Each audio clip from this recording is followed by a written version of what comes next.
pessoas. Qual é a causa, meu Pai? Talvez seja na área sentimental, talvez seja na área, meu Pai querido, financeira, meu Pai, talvez seja na área da saúde, mas o Senhor, Espírito Santo, que já conhece até mesmo a pessoa que viria nesse culto nesta noite, eu tenho certeza, meu Pai, que o Senhor vai entrar em providência na vida dessas pessoas, e em nome de Jesus, seja qual for a causa, meu Pai, o Senhor tome em tuas mãos e vai curando, libertando, meu Pai, dando vitória para essas pessoas, Pai querido. Aqui está o teu servo nesta noite. Eu quero te pedir, ó Pai, em nome de Jesus, Pai querido, usa ele como instrumento de trabalho nesta noite. Introduz a tua palavra, meu Pai, da maneira mais fácil para que nós possamos entender a tua palavra e faça a tua vontade, em nome de Jesus. Glória a Deus. A paz do Senhor dos irmãos. Amém, irmãos? Amém. Glória a Deus. Irmãos, eu confesso que eu senti muita presença de Deus hoje, preparando essa palavra. Deus falou comigo demais nessa palavra, e eu creio que Ele vai falar com você também nessa noite, em nome de Jesus. Eu queria que você abrisse a sua Bíblia aí, só para nós tomarmos como menção para esse texto, no livro de 1 Reis, capítulo de número 18. 1 Reis, capítulo 18. Nós vamos ver aqui alguns versos da palavra do Senhor. Esse momento é um momento muito especial na sua vida.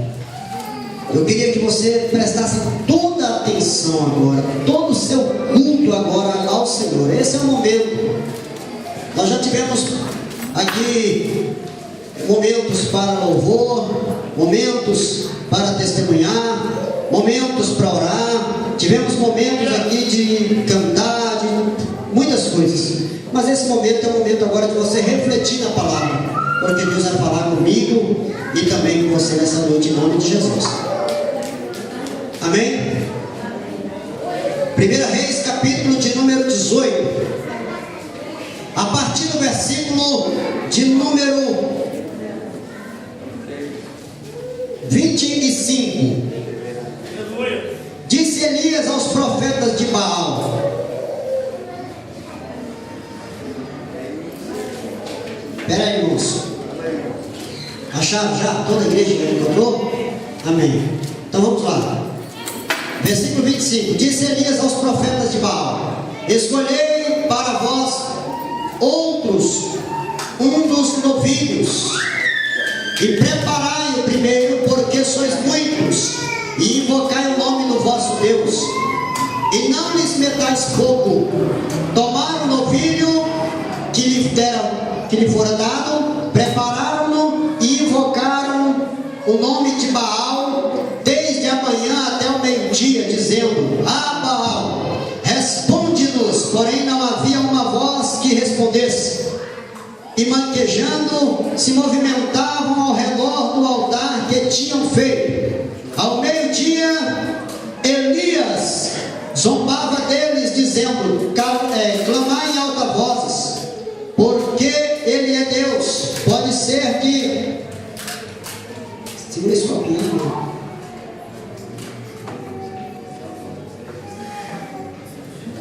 27. Ao meio-dia, Elias zombava deles, dizendo: clamai em alta vozes, porque Ele é Deus. Pode ser que esteja meditando ou atendendo às necessidades, ou de viagem, ou dormir, e despertará. E eles clamavam em alta vozes e se retalhavam com facas e com lancetas, segundo os seus costumes, até derramarem sangue. Passando o meio-dia, profetizaram eles, até que a oferta de manjar se oferecesse. Porém não houve voz, nem resposta, nem atenção alguma. Então Elias disse ao povo: chegai-vos a mim. Todo o povo se chegou a ele. Elias restaurou o altar do Senhor, que estava quebrado em ruínas. Tomou 12 pedras, presta bem atenção nessa palavra. Tomou 12 pedras, segundo o número das tribos dos filhos de Jacó, ao qual viera a palavra do Senhor, dizendo: Israel será o teu nome. Com aquelas pedras edificou o altar em nome do Senhor. Depois fez um rego em redor do altar, tão grande como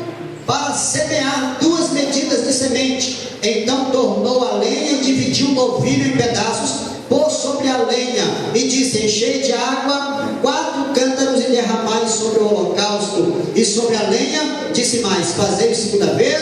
Fizeram, disse mais: fazei terceira vez. E o que fizeram terceira vez? De maneira que a água corria ao redor do altar, ele encheu também um rego de água. Amém? Amém. Podem se assentar, irmãos? Glória a Deus. Eu queria chamar a atenção da igreja para um fato muito importante nessa palavra. Eu penso que todos aqui já ouviram a respeito dessa pregação, o Carmelo. Todos aqui já ouviram falar dos profetas de Baal. Todo mundo já ouviu vários pregadores, vários pastores, irmãos, várias pessoas pregando sobre esse tema, sobre esse texto, não é? Nós já ouvimos diversas vezes, N vezes, talvez já estamos até cansados de ouvir a respeito do desafio de Elias no Carmelo. Mas o que me chama a atenção aqui nesse texto, irmãos, é que Elias tomou 12 pedras, conforme as 12 tribos de Israel. E é sobre essas pedras que eu gostaria de falar com a igreja aqui nesse texto. O tema dessa mensagem diz assim: restaurando o altar para que haja fogo. Diga comigo: restaurando o altar para que haja fogo. Ei, meus irmãos, se não restaurar o altar do Senhor, pode descer qualquer outro fogo, menos o fogo do Senhor. Porque Deus não derrama fogo em qualquer altar e de qualquer maneira. Para que o altar receba fogo do céu, é necessário que o altar esteja em santidade. Nós vemos aqui que o altar que os profetas de Baal fizeram, praticamente era o mesmo altar que Elias ia utilizar. Mas os profetas de Baal, eles fizeram o quê? Eles começaram a se retalhar, começaram a invocar um Deus estranho, e aquele Deus não respondia, não se manifestavam a eles, e eles começaram a ficar indignados, e eles começaram a se arrastar, e começaram a se cortar com lancetas, e faziam suas petições, orações. Eu penso, a Bíblia não fala, mas eu tento aqui imaginar, que aqueles profetas, eles não passaram minutos, eles passaram horas.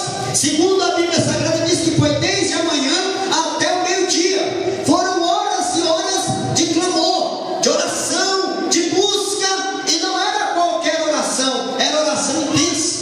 Os profetas de Baal, eles clamavam em alta voz: ah, Baal, responde-nos! Ei, Baal, estamos aqui, somos os teus servos, queremos uma resposta, Baal! Ei, Baal! Eles começaram a orar, começaram a clamar, e eles clamavam muito, ofereceram manjares, ofereceram ofertas, fizeram sacrifícios, mas não havia resposta, não havia voz, não havia quem o ouvissem, e aquele povo continuava. Elias chegou um momento e Elias olhou para ele e falou assim: para isso aí, eu já estou enjoado de ver essa papagaiada do diabo aí, eu estou cansado de ver essa besteira que vocês estão fazendo aí. Até quando vocês vão ficar clamando aí e não vai ter resposta? Vocês não estão vendo que esse Deus de vocês aí é um Deus com um D minúsculo? Vocês não estão vendo que esse Deus aí não é o Deus do céu, não é o Deus de Abraão, de Isaac e de Jacó? Esse Deus que vocês estão clamando aí não pode responder. Talvez ele está ocupado mais, talvez ele esteja fazendo alguma necessidade, talvez esteja atendendo em outro país, ele não pode estar aqui agora. Elias começou a zombar deles. E aqui, meus irmãos, eu queria tomar para a nossa meditação nessa noite aqui esta palavra: como restaurar o altar da minha vida. Repete comigo: como restaurar o altar da minha vida. Comparando aqui, meus amados, com as pedras utilizadas aqui por Elias, nós vamos refletir sobre 12 características que precisam na vida do cristão para que o altar da sua vida seja completamente restaurado. Nós vamos aqui para 12 pedras. Elias tomou 12 pedras conforme as 12 tribos de Israel, e nós vamos para a primeira pedra, que eu penso que Elias, quando colocou aquelas pedras,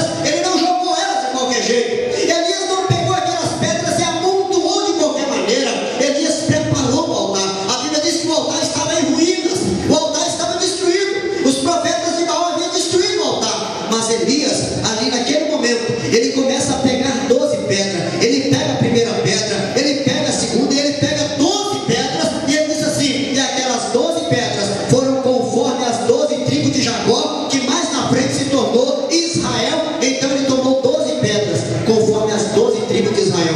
E a primeira pedra que Elias colocou no altar do Senhor, para que reparasse o altar do Senhor, chama-se pedra da oração. Olha para o irmão que está do seu lado aí e diz assim para ele: a primeira pedra é a pedra da oração. Tiago capítulo 5, versículo 16: confessai, pois, os vossos pecados uns aos outros, e orai uns pelos outros, para serdes curados. Muito pode, por sua eficácia, a oração e súplica do justo. Quando Tiago ele menciona esse texto, eu fico imaginando que Tiago está dizendo para nós o quê? A pedra da oração, ela é indispensável. Toda a igreja tem que se basear nesse fundamento da oração. A pedra da oração, meu irmão, se ela não for colocada, se ela não for posta, não tem como fogo do céu descer sobre a igreja, descer sobre o nosso altar, descer sobre os nossos corações. Tem muitas pessoas que às vezes não conseguem colocar essa pedra no devido lugar, porque custa tempo, gasta tempo. A pessoa tem que se dedicar para que haja manifestação do poder de Deus, para que Deus derrame fogo no altar. É preciso ter essa pedra. É a pedra fundamental da igreja, a pedra da oração. É a pedra, meu irmão, que move os céus. É a pedra que restaura completamente o ser humano. Sem essa pedra é impossível que haja fogo no meio da igreja. Essa é a pedra principal, a pedra da oração. Aqui ele diz assim para nós meditarmos: a oração é a primeira pedra que colocamos na restauração do altar. O texto de Tiago fala de uma oração de confissão de pecados, de intercessão uns pelos outros, de ministração de cura, que é uma oração eficaz e poderosa em tudo. Oh, aleluia! Como é que tem estado essa pedra no teu altar? Será que essa pedra no teu altar, ela está sendo colocada devidamente na presença do Senhor? Será que quando você vai reparar o altar do Senhor da tua vida, você tem colocado essa pedra, a pedra da oração, a pedra da busca pelo Senhor, é a pedra de falar com o Todo-Poderoso? Porque sem essa pedra, meu irmão, ninguém consegue ver fogo, ninguém consegue ver poder, ninguém consegue ver resultado. Sem a oração não se faz nada. Sem essa pedra aqui, meu irmão, você vai ficar a vida toda dentro da igreja e não vai ver resultado. Para que o altar do Senhor seja manifesto de poder e glória, tem que haver a pedra da oração. Você tem orado? Essa é uma pergunta que eu faço aqui para mim, para você, para a igreja. Como é que tem estado a sua vida? Como é que está essa pedra de oração na tua vida? Como é que está essa pedra de oração na tua vida? Você tem colocado ela? Será que você está orando? Ei, igreja do Senhor, se não orar, não tem como ver manifestação de fogo, de ver poder. Oração, a pedra principal da igreja. Segundo, se você não tem colocado essa pedra, então, meu irmão, você precisa restaure a pedra da oração no teu altar.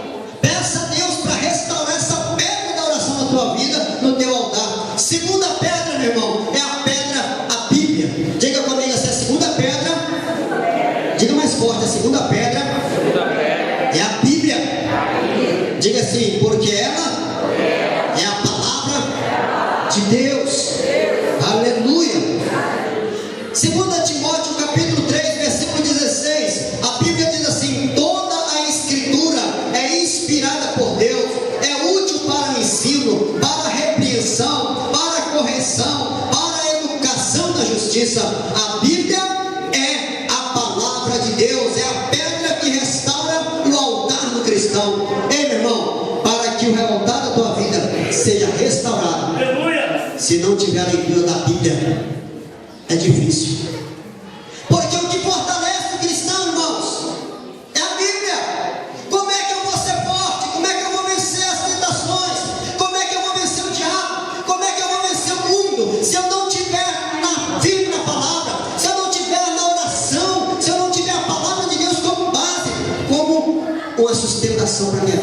espiritual. Como eu posso vencer? Para que eu vença o mundo, eu preciso restaurar essa pedra na minha vida, que é a pedra da Bíblia Sagrada. Aqui, ele está dizendo para nós aqui, ó, a Bíblia é a segunda pedra para a restauração do altar em nossas vidas. Jesus mesmo disse em João capítulo 5, versículo 39, examinai, pois, as Escrituras, porque vós cuidais ter nela a vida eterna, e são elas que testificam de mim. Precisamos ouvir a palavra do Senhor, precisamos ler a palavra do Senhor, precisamos ter prazer na palavra do Senhor, precisamos ter prazer na lei do Senhor, porque a palavra de Deus diz assim, que a fé vem pelo ouvir, e o ouvir pela palavra de Deus. Então eu só posso ter o meu altar restaurado, eu só posso ver fogo derramar do céu na minha vida, se eu tiver em sintonia com esta pedra, a pedra das Escrituras, a pedra da oração, a pedra da palavra de Deus. Caso contrário, meu irmão, nós vamos viver uma vida de oba-oba, não acontece nada, porque tudo tem que ser mediante a palavra. Jesus venceu o diabo, foi como? Foi na palavra. Está escrito, Satanás tentou ele também, foi de quê? Foi na palavra. O diabo não tentou de qualquer jeito, o diabo foi lá e usou da palavra de Deus, mas Jesus venceu ele na palavra. É por isso que o cristão, para ele ter um altar restaurado, para ele ter um altar preparado para que o fogo de Deus caia definitivamente, ele tem que estar em sintonia com essa palavra. Senão, meu irmão, é muito difícil. Um crente que tem um altar no seu coração e quer ver, né, o fogo descer da sua vida, descer no seu coração, ele precisa amar a Bíblia, ele precisa meditar nela de dia e de noite. É o que diz aqui o Salmo de número 1, versículo 2. Outra coisa, terceira pedra, diga assim comigo, a terceira pedra é a fé. Outra pedra, irmãos, que não pode faltar na vida do cristão. A Bíblia diz que sem fé é impossível agradar a Deus, porque aquele que se aproxima de Deus, creia que Ele existe e que é o que? Galardoador dos que o buscam. Sem fé não se vê nada, sem fé não se faz nada. Tudo que você vai fazer, se você não tiver fé, dá tudo errado. Você tem que colocar Deus em primeiro lugar, crer no que você vai fazer, agir segundo a sua fé e ir, porque Deus é contigo. Se Deus está na tua vida, então você pode ir, porque segundo a sua fé vai te acontecer isso. Jesus, quando ele curava alguém, Jesus não falava assim, ó, vai lá, eu estou te curando agora. Não, Jesus olhava para a pessoa e falava assim, vai, a tua fé te curou, a tua fé te salvou, a tua fé fez esse milagre na tua vida. Não foi a minha oração, não fui eu, foi você mesmo. Você é o responsável pelo teu milagre, você é o responsável pela tua cura. Você só está vendo o milagre porque você está crendo nele. Se você não crisse, ele não aconteceria na tua vida. E a fé é uma pedra indispensável no altar do cristão. Para que haja fogo no céu, tem que ter fé. Sabe por que ele desafiou os profetas? Porque ele tinha a convicção, ele tinha mais do que certeza de que o Deus dos exércitos de Israel não ia envergonhar ele, não ia deixar ele ser envergonhado diante dos profetas. Ele creu, ele acreditou, ele falou assim, meu Deus vai me honrar, e eu vou fazer isso porque eu quero ver o nome dele ser exaltado.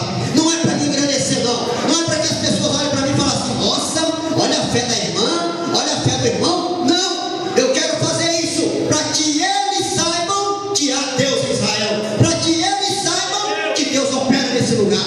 É isso. Sem essa pedra, meu irmão, é muito difícil.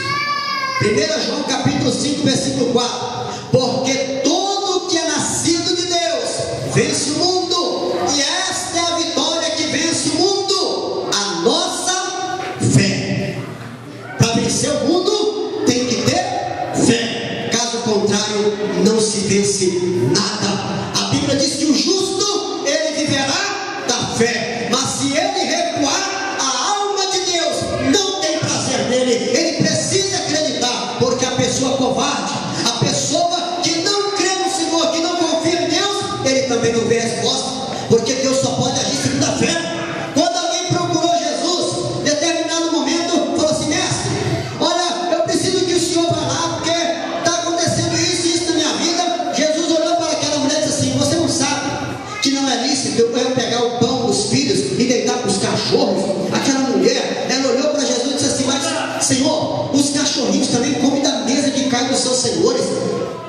olhou para aquela mulher, e olhou para os discípulos, olhou para as pessoas que estavam em sua volta, ele disse assim: nem em Israel eu encontrei tanta fé. Que fé poderosa é essa tua mulher? Que fé maravilhosa é essa? Você sabe o que eu acredito nisso aqui, irmãos? Fé, se não tiver perseverança, ela não é fé. Fé, ela tem que ser uma fé sobrenatural. Imagina só, Elias, diante daquele povo: traga aqui para mim, aqui, me presta essa picareta aqui. Lá na época não tinha picareta não, mas eu imagino que ele pegou alguma coisa que fizesse buraco. Ele falou assim: me presta isso aqui, começa a rasgar aqui para mim aqui, ó, mais fundo, meu filho, pode colocar esse negócio mais fundo aí, isso, em volta do altar todo, pode ir, vai lá, isso, mais fundo, isso. Agora traz para mim o bezerro aí, corta ele aqui, coloca a lenha aqui, pega aquelas talhas de água ali, enche de água, vai lá, mais uma vez, pode lá, enche todo mundo de novo lá atrás para mim, vai lá mais uma vez, a terceira vez, eu quero que escorra água, eu quero que isso aqui encha de água, eu quero que isso aqui esteja encharcado de água. Ei, meu irmão, será que nós teríamos fé para fazer um negócio desse? Será que nós teríamos fé para desafiar o diabo e dizer para ele assim: Satanás, você não vai me envergonhar, porque a minha casa, a minha família, ela é do Senhor Jesus, e você não tem parte comigo, você não tem parte nessa casa, você não tem parte no meu salário, você não tem parte no meu emprego, você não tem parte na minha família. Então, Satanás, pega a sua bagagem, seja repreendido, seja envergonhado. Será que nós teríamos coragem, teria ousadia, teria fé para agir dessa forma? Porque a fé que Elias estava manifestando ali não era uma fé comum, era uma fé mais do que sobrenatural, porque ele poderia simplesmente reparar o altar do Senhor e fazer um negócio simples, e cortar o bezerro, colocar sobre a lenha e pedir fogo do céu, mas não, ele quis que colocasse água. Imagina só o que é isso, além do fogo, tem que lamber a água, tem que consumir tudo. Ei, irmãos, que fé poderosa! Como é que tem sido a sua fé? Qual é o nível de fé que você tem? A pedra do altar da tua vida, ela tem que ser baseada na fé. Como é que você tem tido fé? Como é que tem sido a sua fé nesses últimos dias? É uma fé ativa? É uma fé poderosa? É uma fé avivada? É uma fé forte? É uma fé fortalecida? Ou é aquela fé que não bate o pé não, sai correndo? Ou é aquela fé: olha, não faz isso não porque eu não suporto, eu tenho medo, eu tenho isso, eu tenho aquilo? Qual é o tipo de fé que você tem tido? Que nível de fé é o teu?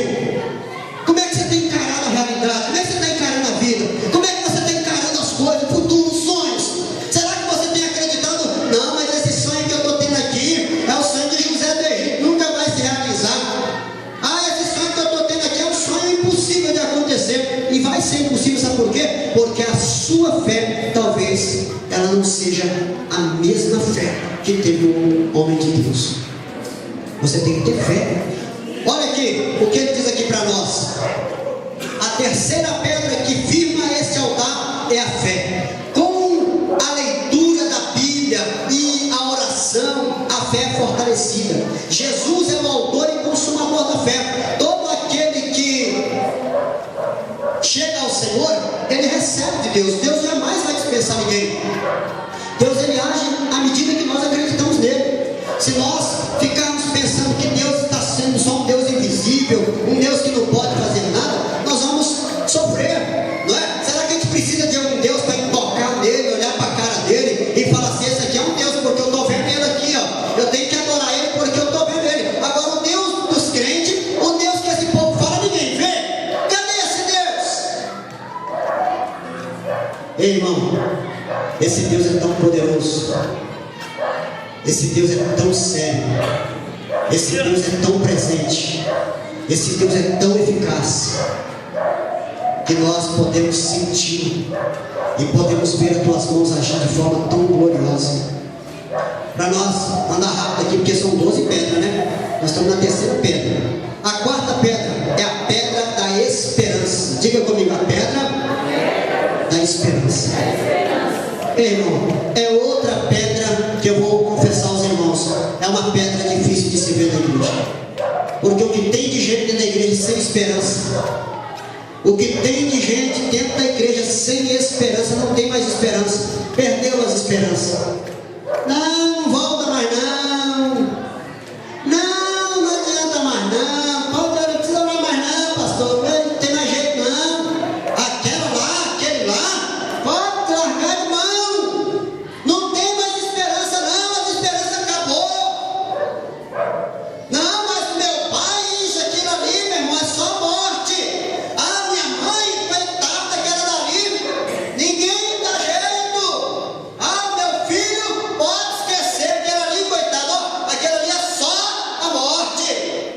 Como é que está sendo a sua esperança? Será que você já desistiu de tudo? Será que já desistiu até da salvação? Já perdeu a esperança até da salvação? Como é que está a sua esperança com Deus?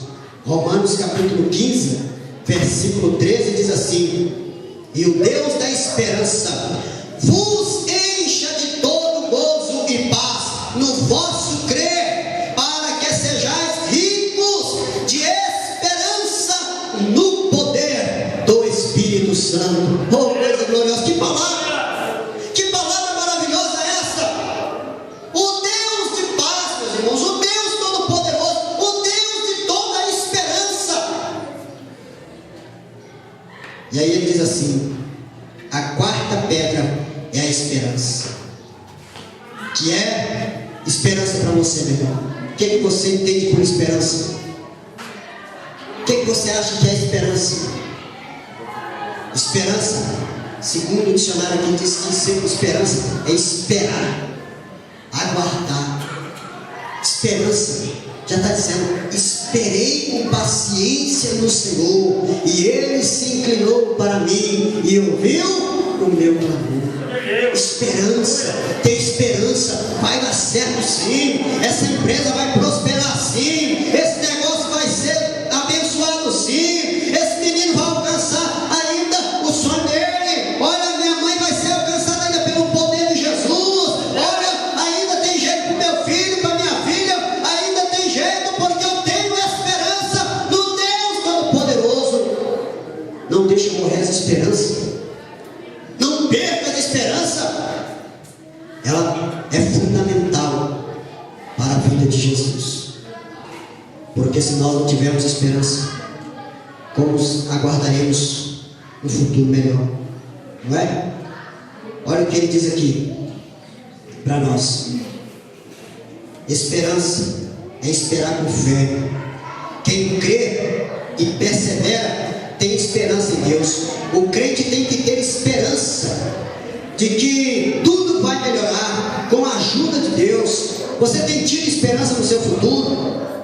Se você não tem, então restaure a pedra da esperança no teu altar, em nome de Jesus. Quinta pedra, essa pedra aqui, se o irmão Valdir estivesse aqui, eu creio que ele ia falar sobre essa pedra. Aqui ele diz assim, ó, a quinta pedra: o amor. O amor. Será que nós estamos tendo amor uns para com os outros? Ou será que é só de fachada? Como é que é o nosso amor para com as pessoas? Ele está dizendo para nós aqui, ó, 1 Pedro capítulo 4, versículo 8: acima de tudo, porém, tendes amor intenso uns para com os outros, porque o amor cobre multidões de pecados. A quinta pedra é o amor. O amor nos ajuda a perdoar as pessoas, esquecendo o que nos fizeram contra nós. Por isso, o amor cobre multidões de pecado. Precisamos desse amor. A pedra do amor deve ser restaurada em nosso altar. Precisamos lutar para continuar amando cada dia mais as pessoas e tudo que vamos fazer. Tudo na igreja e na vida do cristão se deve ser voltado para manifestar o amor de Deus. É isso. Como é que está o seu amor para com as pessoas? Como é que está o seu amor para com os seus? Eu não vou nem dizer para os de fora, não, para os seus. Como é que você tem se manifestado o amor para com o filho, para com a esposa, para com o esposo, para uns para com os outros? Se essa pedra ela não for posta, o altar fica completamente fora do nível. E olha que ele colocou o amor no meio praticamente. Ele colocou o amor no meio, sabe por quê? Porque o amor é que sustenta tudo. Você sujeita tanta coisa por causa do amor. Você tolera tanta coisa porque você ama. Você às vezes faz vista grossa. Você às vezes não quer corrigir, às vezes porque você ama. E você não quer ver aquela pessoa se perder. Você não quer ver aquela pessoa sair, se perder, se entristecer. E às vezes por causa do amor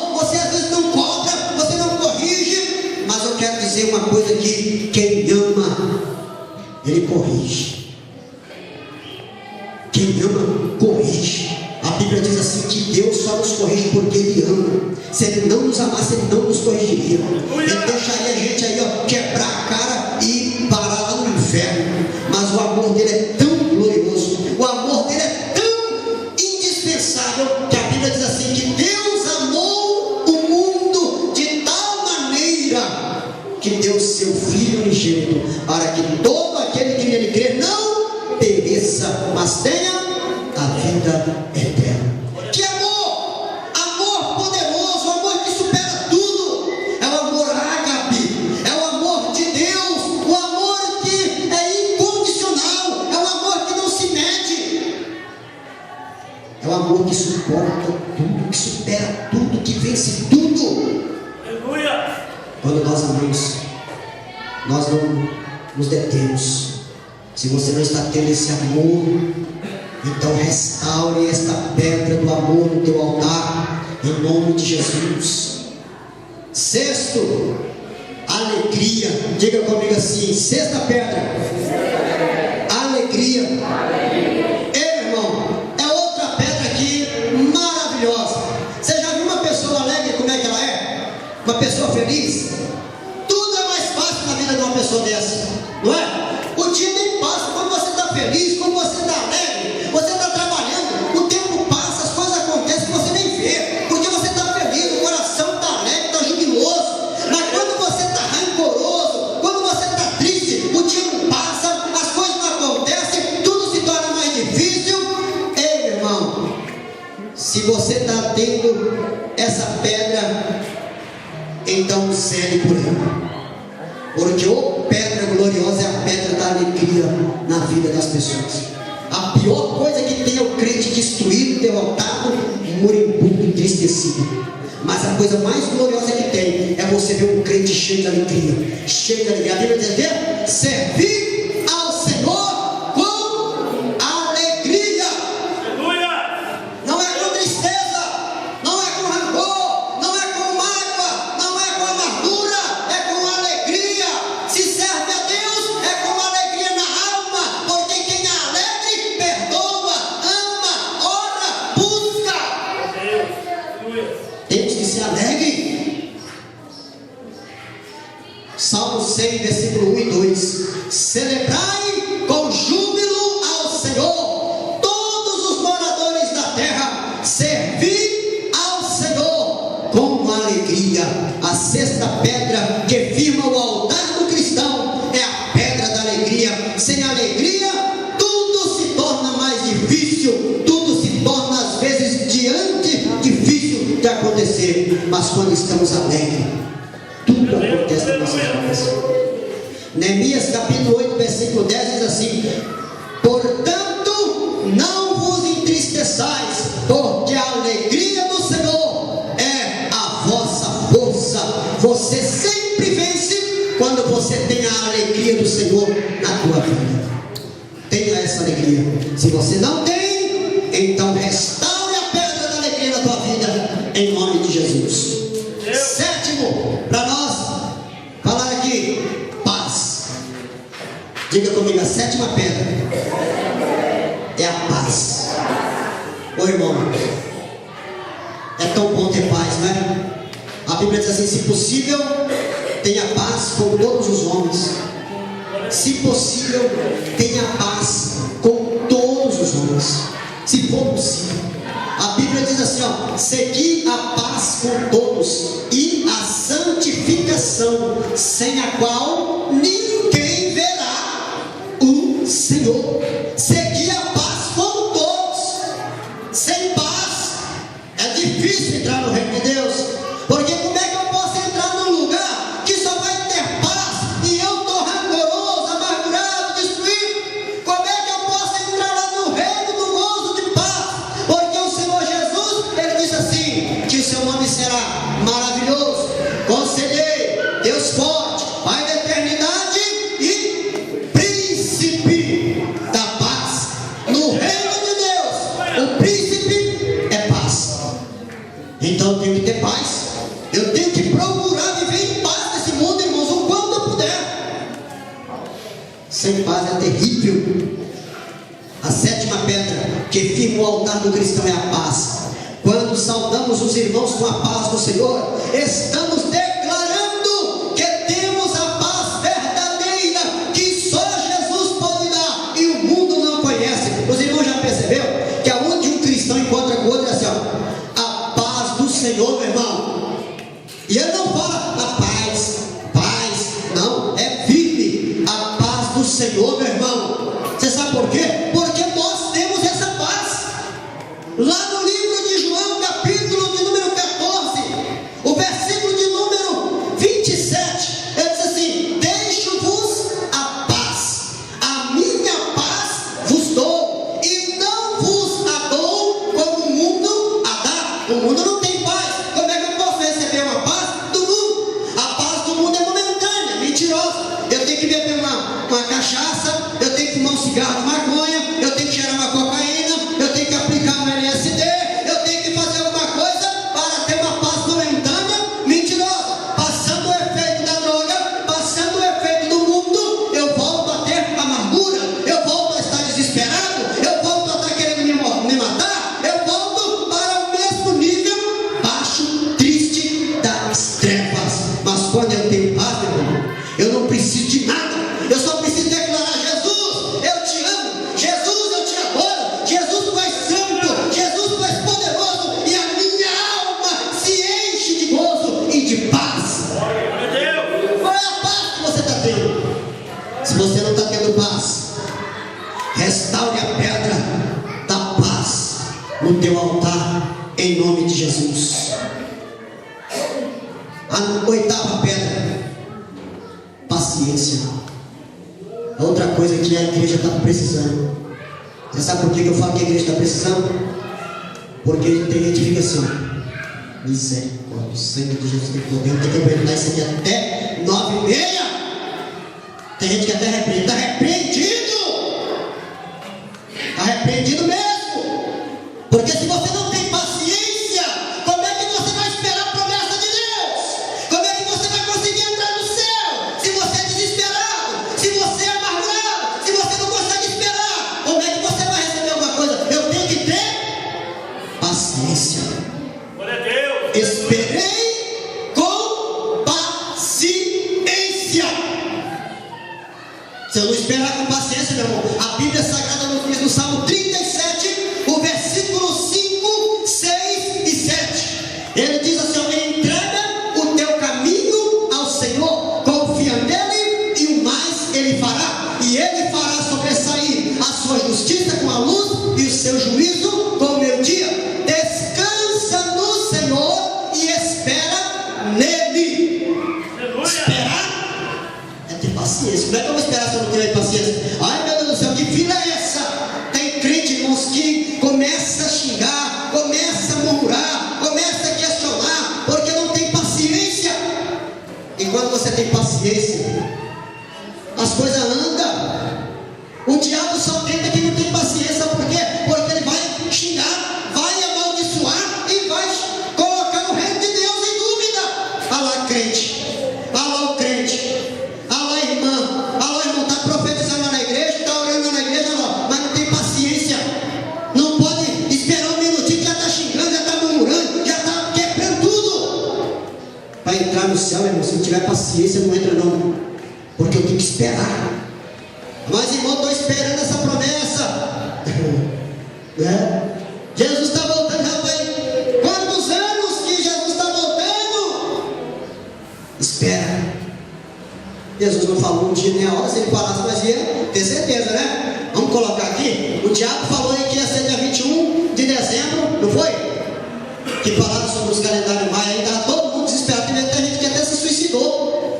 Não é mentira, não.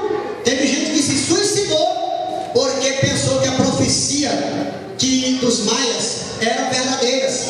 A profecia dos maias ia se cumprir verdadeiramente. E aí o que fizeram? Dia 21 de dezembro. Ó, hoje não sei nem que dia que caiu, mas eu sei que as pessoas um dia antes falaram assim: gente, vamos nos preparar aqui, vamos fazer assim, ó. Então na quinta, então na quarta-feira vamos se matar todo mundo, porque quando tinha que destruir tudo,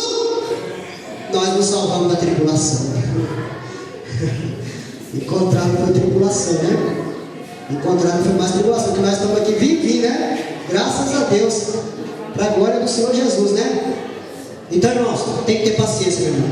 Tiago, capítulo 5, versículo 10. Irmãos, tomais por modelo no sofrimento e na paciência os profetas, os quais falaram em nome do Senhor Jesus. Olha o que Deus está dizendo para nós aqui, ó. Irmãos, tomai por modelo no sofrimento e na paciência os profetas, os quais falaram em nome do Senhor Jesus. A oitava pedra que firma o altar do cristão é a pedra da paciência. Precisamos ter paciência para enfrentar as provações, para vencer as dificuldades, para suportar uns aos outros, porque senão a gente não vence nunca.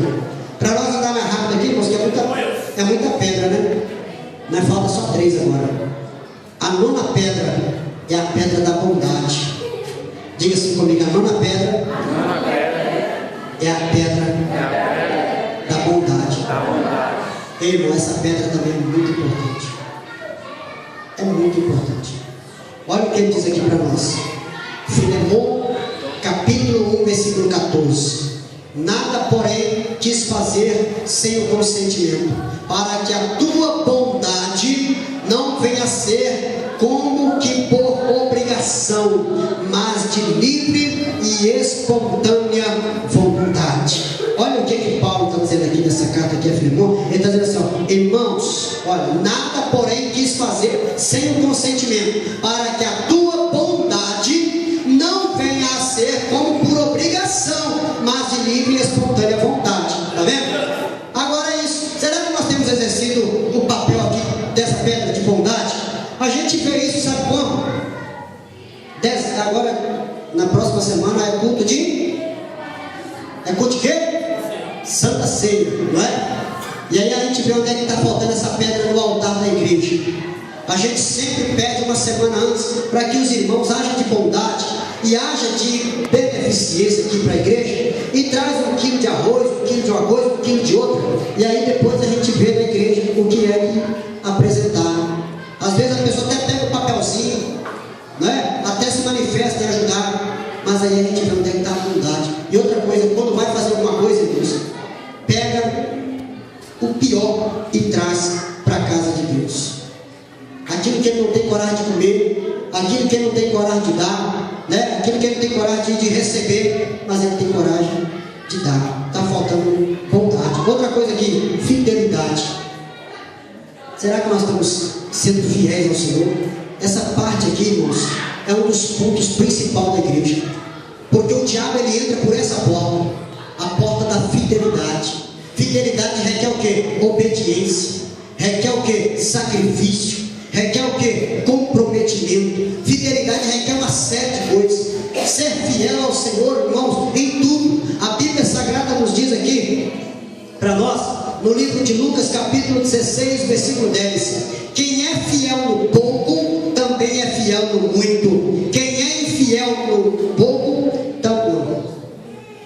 Quem é fiel no pouco, também é fiel no muito. Quem é injusto no pouco, também é injusto no muito. Quando a igreja é fiel ao Senhor, Deus opera grandiosamente no meio do seu povo. Se o cristão é fiel ao Senhor em tudo, sua vida se torna mais prazerosa. Deus começa a agir sobrenaturalmente na sua vida, e tudo quanto ele coloca diante do Senhor, crendo, o Senhor o faz, porque ele é fiel a Deus. Ser fiel ao Senhor, meu irmão, em tudo. Ser fiel é ser obediente, é ser submisso, é manter seus compromissos pessoais, mas também com a sua igreja, com os seus dízimos, com suas ofertas. Se você não está sendo fiel, então restaure a pedra da fidelidade na tua vida, porque senão não cai fogo do céu. Se você não tiver colocado essas 12 pedras aqui, para que ele colocou 12 pedras? Porque elas têm uma importância. Ele não ia pegar 12 pedras simplesmente por pegar. Ele pegou porque representa as tribos de Israel. E se representa as tribos de Israel, tem a primeira até a 12ª, todas elas de uma forma, mas todas têm a sua importância. E eu não posso ver fogo cair se alguma dessas pedras estiverem faltando para Deus me ajudar a restaurar completamente. Não é algumas coisas, não. 11ª pedra. Diga assim comigo: a 11ª pedra é a mansidão. É outra coisa, né, irmãos? Ser manso e humilde de coração. Quem falou isso? Quem? Jesus ensinou o quê? Ele disse assim: tomai sobre vós o meu jugo e aprendei de mim, que sou manso e humilde de coração, e encontrarei descanso para as vossas almas. Jesus, ele era muito sábio. Jesus, ele era muito inteligente. Ele sabia o que estava dizendo. Jesus queria dizer assim: ó, com esse fardo aí, meu irmão, você não vai entrar na glória. Você tem que dispensá-lo. Com essa carga aí, você não entra no céu. Você tem que lançar sobre mim. Lançai sobre mim todo o vosso jugo. Lançar sobre o Senhor toda a vossa ansiedade, todas as vossas cargas, todos os vossos problemas, porque Ele tem cuidado de vós. É a promessa do Senhor. Caso contrário, Ele não faria uma promessa dessa para nós, e é difícil entregar ao Senhor. Então, aqui ele diz assim: a 11ª pedra para a restauração do altar do cristão é a mansidão. Precisamos aprender com Jesus, que é manso e humilde de coração, para acharmos descanso para nossas almas. Está lá em Mateus capítulo 11, 29. Jesus prometeu que os mansos herdariam a terra, ou seja, com mansidão conseguiremos tudo. Ei, meu irmão, chega numa empresa e vai apresentar um currículo e seja ignorante e bruto para o patrão, para você ver o que ele vai fazer com você. Ele chama até a segurança lá para te pôr para fora. Mas se você chegar lá com humildade, se você chegar lá e falar com ele com humildade, você pode observar, toda pessoa perde por não ser manso. Toda pessoa perde, porque a pessoa que é bruta, a pessoa que é ignorante, ela só se dá mal. Mas a pessoa que ela é humilde, que ela é mansa, ela entra e sai de qualquer ambiente, qualquer lugar, e ela é bem recebida, ela se torna um referencial. Ó, rapaz, que mansidão. Imagina quando Jesus conversava com os outros. Imagina o que as pessoas falavam.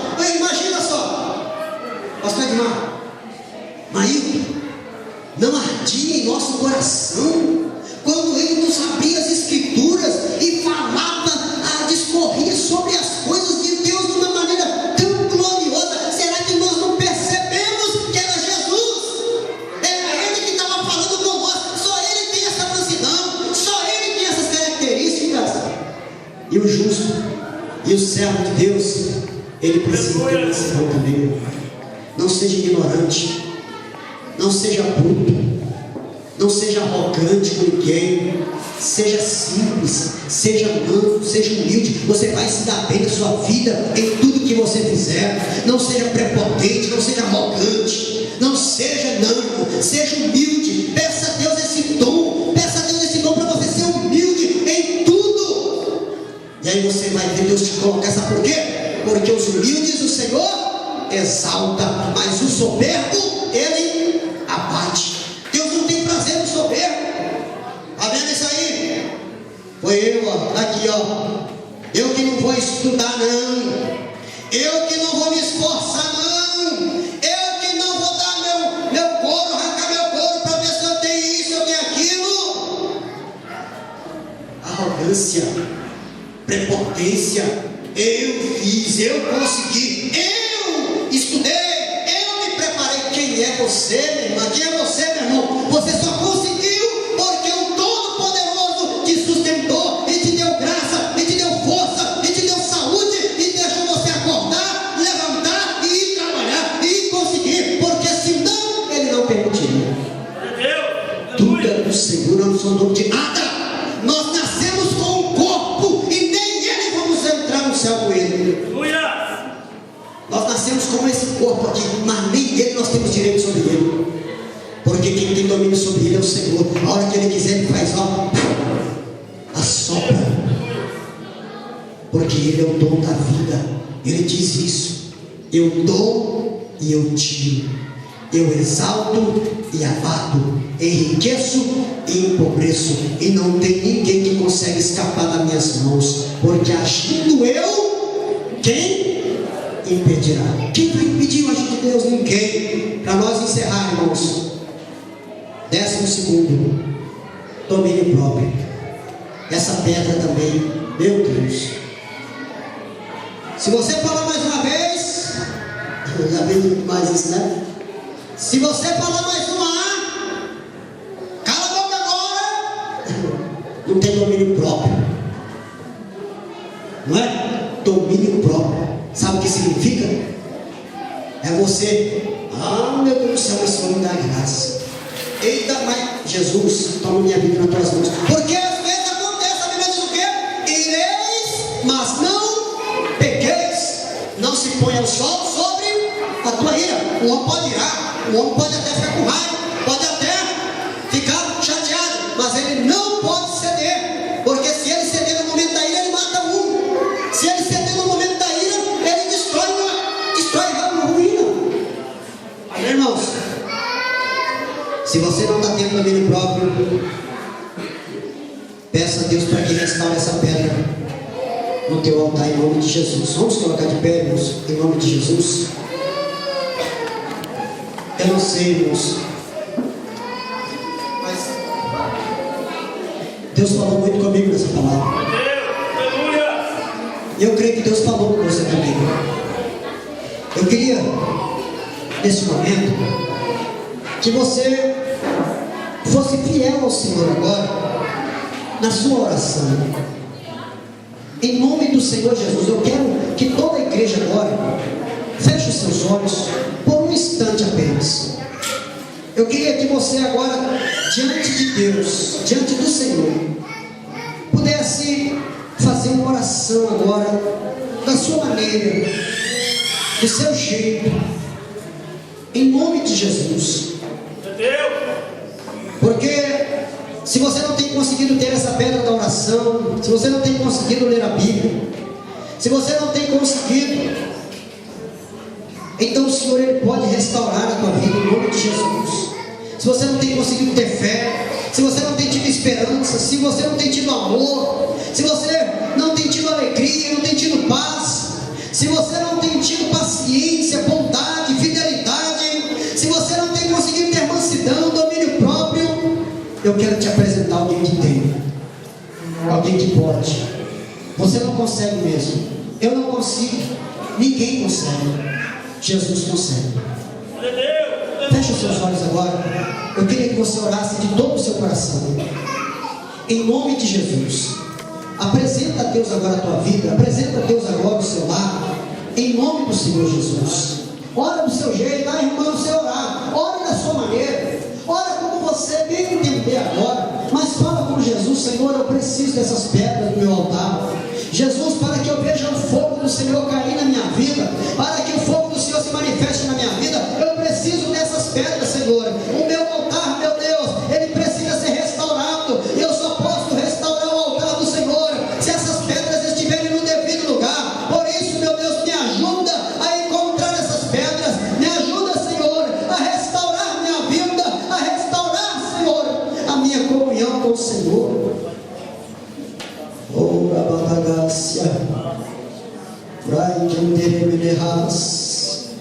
Deus está ouvindo a sua oração. Abra sua boca, fala com o Senhor. Deus está ouvindo o teu clamor nesse momento. O Senhor está tomando agora essa causa nas tuas mãos. Ele sabe que você não dá conta mesmo. Ele sabe